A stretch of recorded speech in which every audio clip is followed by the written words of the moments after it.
Le 26 novembre dernier, les principales organisations syndicales, CFDT, CFTC, FO, CGC, ont signé un accord national interprofessionnel sur le télétravail avec le MEDEF pour poser un cadre du dialogue social dans l'entreprise.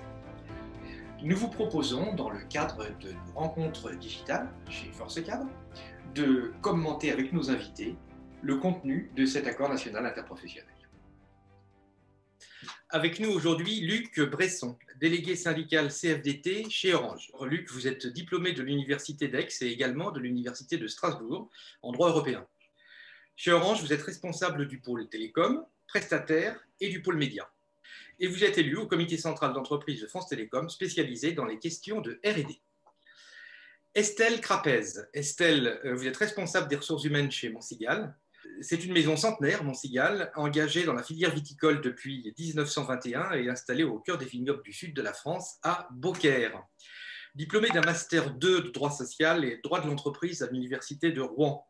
Alors, on vient d'apprendre, je le disais en introduction, la signature d'un accord national interprofessionnel qui permet de mettre en place les conditions du dialogue social. Avant de revenir ensemble sur le contenu de cet accord, on sait que les entreprises n'ont pas attendu pour organiser le télétravail sous la contrainte de la pandémie. Alors Estelle, chez Montcigal à Beaucaire, où vous êtes RRH, vous pouvez nous dire comment la mise en place du télétravail s'est passée? Oui, bonjour à tous. Je me présente masquée à vous, hein, je m'en excuse. On a décidé au sein de Montcigal d'imposer le port du masque à l'ensemble des collaborateurs, bureau individuel compris, pour des questions d'équité. Pas trop de réactions sur mon visage, je m'en excuse. C'est une belle mesure de solidarité dans l'entreprise. Tout à fait. Donc pour en revenir à la question du télétravail, effectivement, à Montcigal, on a mis en place le télétravail dans un contexte d'urgence, de crise sanitaire. Et donc tout le monde est parti le 17 mars au matin avec sa tour et son écran sous le bras et s'est installé comme il pouvait chez lui pour expérimenter donc, le télétravail. D'accord, donc une mise en œuvre un peu dans la précipitation, dans la désorganisation. Et au final, là, aujourd'hui, quels sont les points positifs, les points d'amélioration que vous en tirez quelques mois après cette mise en œuvre? Alors, on s'est organisé très rapidement avec la mise en place d'avenants, de sensibilisation et d'études des risques liés au télétravail avec les partenaires sociaux. Ce qu'on peut en tirer, c'est que finalement, ça s'est très bien passé. Côté manager comme côté salarié, les deux parties sont vraiment satisfaites de cette organisation de travail et demandent à ce qu'on puisse négocier à l'avenir un accord télétravail. Très bien. Alors, du coup, Luc, là, on a un accord qui vient d'être signé, un accord cadre, un accord interprofessionnel. Quels sont les points à retenir de cet accord? Si je reviens sur le propos d'Estelle Crapez, la confiance qu'a su accorder les entreprises aux travailleurs pour qu'ils restent à leur domicile pour travailler, c'est l'exemple même de ce qu'il y a dans l'accord. Il y a une obligation pour l'entreprise de discuter avec les représentants syndicaux pour définir quels sont les postes télétravaillables. Donc déjà, c'est un acquis très important pour la partie syndicale, pour les signataires. Oui, Luc, lorsqu'on a préparé cet entretien, on avait fait ressortir les grands points d'accord de cet accord interprofessionnel national qu'on va partager maintenant ensemble à l'écran. Donc, le constat très satisfaisant pour les organisations syndicales dans cet accord national interprofessionnel, c'est vraiment que l'entreprise peut accorder sa confiance à des gens qui sont à leur domicile ou en tiers-lieu et pas sur le site de travail habituel. Et ça, c'est vraiment un progrès, c'est-à-dire que culturellement, en France, le télétravail vient s'inscrire dans la durée comme étant un mode d'organisation du travail pérenne. Très bien. Alors, on voit que sur cet accord, il y a les quatre grands points, ce dont vous parliez tout à l'heure, c'est de la responsabilité de l'entreprise d'organiser le télétravail. Et chose importante, il faut qu'il y ait l'accord à la fois de la direction et du salarié pour que le télétravail puisse se mettre en œuvre. On note également que dorénavant, c'est à l'entreprise de faire ce travail d'identification des postes qui sont télétravaillables et nouveauté, que cette identification doit être soumise, en tout cas pour consultation, aux instances représentatives du personnel. Sur ce point, c'est une victoire de votre centrale syndicale, Luc. Tout à fait, puisqu'en fait, d'un coup d'un seul, un certain nombre de fonctions qui paraissaient non éligibles au télétravail le sont devenues mécaniquement avec le confinement. Écrire noir sur blanc, comme l'aurait souhaité au moins une organisation syndicale, quels sont les postes exactement éligibles. C'est ce que ne souhaitait pas le patronat, c'est ce qu'il n'y a pas dans l'accord, mais finalement, la négociation fera l'affaire. Oui, on a vu qu'effectivement, cet accord n'était pas normatif.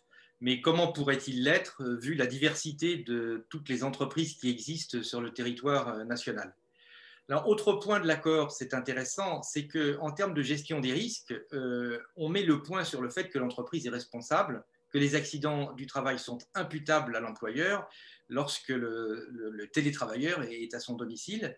Et enfin, dans les grands points qu'on a relevés, mais il y en a d'autres, on ne peut pas tous les citer ici, on voit que l'entreprise a obligation de mettre en œuvre des solutions pour que le management se fasse sur des valeurs d'autonomie, de confiance et de responsabilité. Alors, j'ai envie de vous demander, Estelle, comment est-ce que vous jugez cet accord? Oui, alors cet accord, pour moi, je pense, va nous permettre, en tant que professionnels RH et direction, de pouvoir faire une transition, une bascule entre un télétravail qui était de crise et donc qui n'était pas forcément exercé dans de bonnes conditions de travail, et un télétravail qui va perdurer dans le temps. On avait des conditions de travail qui n'étaient pas forcément les bonnes en télétravail de crise, on s'en est aperçu. Et donc pour moi, aujourd'hui, il n'a pas de valeur normative, il n'y a pas des règles strictes à appliquer dans le cadre de la mise en place d'un accord télétravail. Néanmoins, il identifie les pistes de réflexion qui nous permettent, dans le cadre du dialogue social, de mettre en place une organisation de travail pérenne. Très bien, mais vous avez déjà défini les conditions de mise en place du télétravail dans votre entreprise. Alors, selon vous, quelles ont été les principales difficultés et est-ce que cet accord vous amène à revoir votre approche initiale? Oui, alors on avait déjà identifié avant même la parution et la signature de cet accord des points d'amélioration, notamment relatifs à la santé et à la sécurité des collaborateurs. Aujourd'hui, un employeur, il est responsable et doit assurer par tout moyen la santé et la sécurité du collaborateur sur son lieu de travail. Et donc ça, c'est la responsabilité de l'employeur. Et c'est d'ailleurs bien écrit dans l'accord national interprofessionnel. D'accord, mais concrètement, ça se traduit comment? Comment on vérifie que les conditions d'hygiène, de sécurité sont présentes et sont suffisantes? Alors, à Montcigal, dans un premier temps, c'est encore en réflexion, hein, mais je pense qu'on va demander une attestation de l'assurance du collaborateur, par exemple, une attestation également de conformité dans le cadre du risque électrique. Et je pense également qu'on va demander un descriptif du poste de travail du collaborateur afin de s'assurer que les conditions de travail soient les bonnes.